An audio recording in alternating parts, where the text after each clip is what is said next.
வீழ்ந்து விடாத வீரத்தோடும் மண்டியிடாத மானத்தோடும் உணர்வு எழுச்சியோடு புனித போராளி பழனி பாபா அவர்களை போற்றக்கூடிய இந்நிகழ்வில் பங்கேற்றிருக்கிற அன்பு சொந்தங்கள் அனைவருக்கும் என்னுடைய வணக்கம்.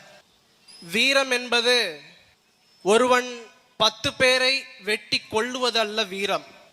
தன் உயிரை கொடுத்தேனும் இன்னொரு உயிரை காப்பானேயானால் அதுதான் வீரம். அந்த செயலை செய்பவனுக்கு பெயர்தான் வீரம்.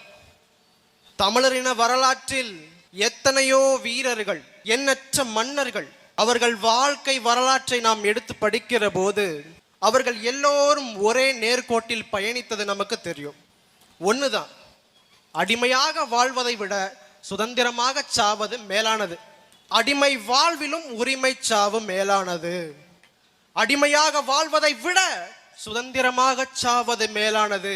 அதுவும் அந்த சுதந்திரத்திற்காக போராடி சாவது அதைவிட மேலானது என்கிறார் நமது உயிர் தலைவன் மேதகவே பிரபாகரன் அவர்கள்.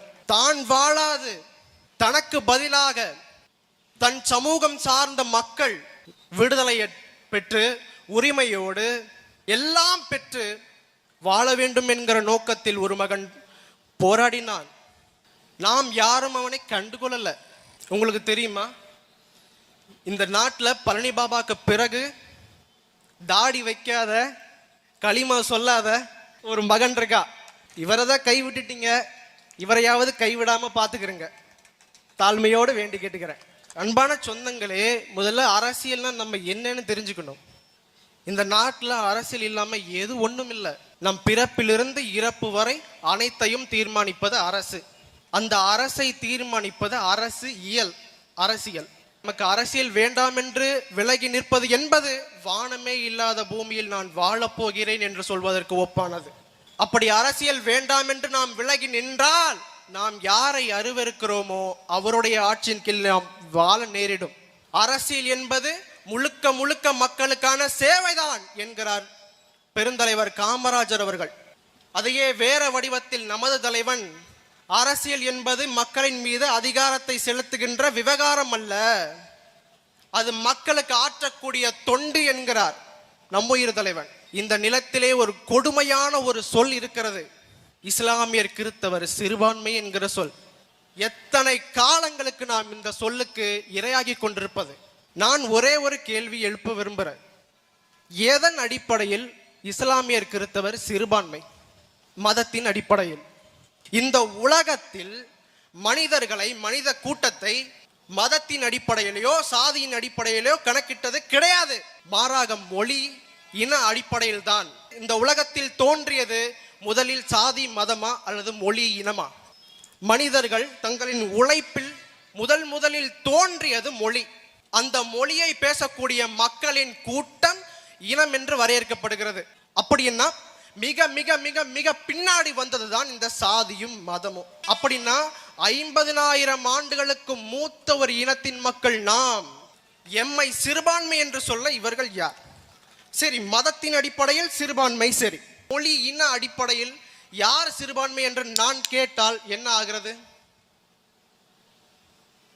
இந்த சிறுபான்மை என்கிற வார்த்தையை இனி யாராவது உச்சரித்தால்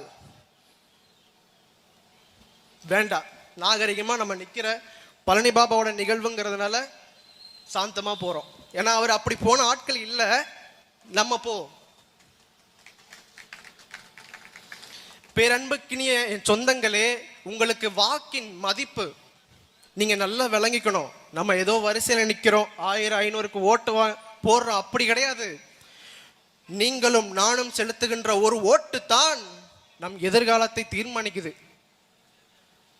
நம்மளோட வாக்கின் மதிப்பு உங்களுக்கு தெரியுமா?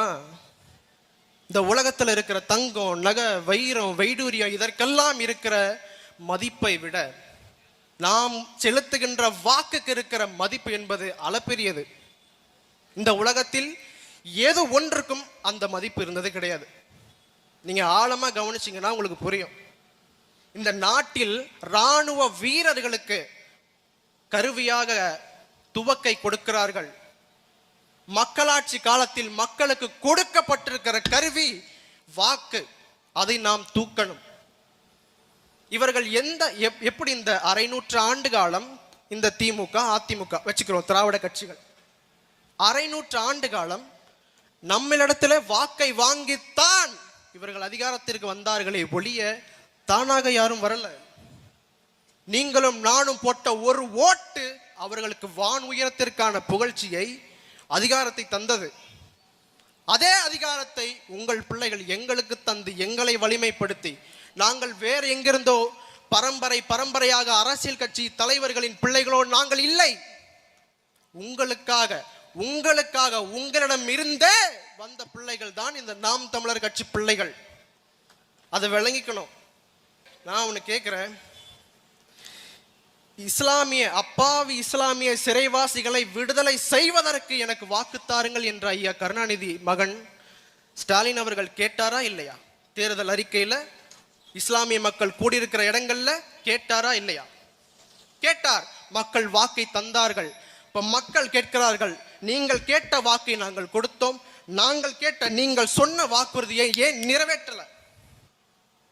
நாடெங்கிலும் நாம் தமிழர் கட்சி இஸ்லாமியர்களை விட, இஸ்லாமிய சொந்தங்கள் போராட்டங்களை தொடங்கியதை விட நாம் தமிழர் கட்சி நாங்கள் தான் அதிகமான போராட்டத்தில் ஈடுபட்டோம்.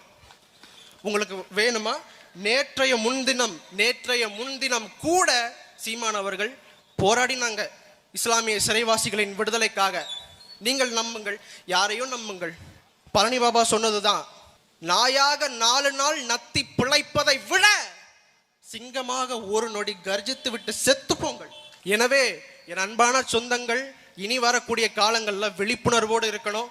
விவசாய சின்னத்திற்கு நீங்கள் வாக்கு செலுத்தணும். நீங்கள் செலுத்தும் ஒவ்வொரு வாக்கும் நாளை இந்த தமிழ் சமூகத்தை காக்கும். எனவே அன்பான மக்கள், விழிப்புணர்வோடு இருங்கள். விவசாய சின்னத்திற்கு வாக்கு செலுத்தி வெல்ல வையுங்கள். நன்றி, வணக்கம். நாம் தமிழர்.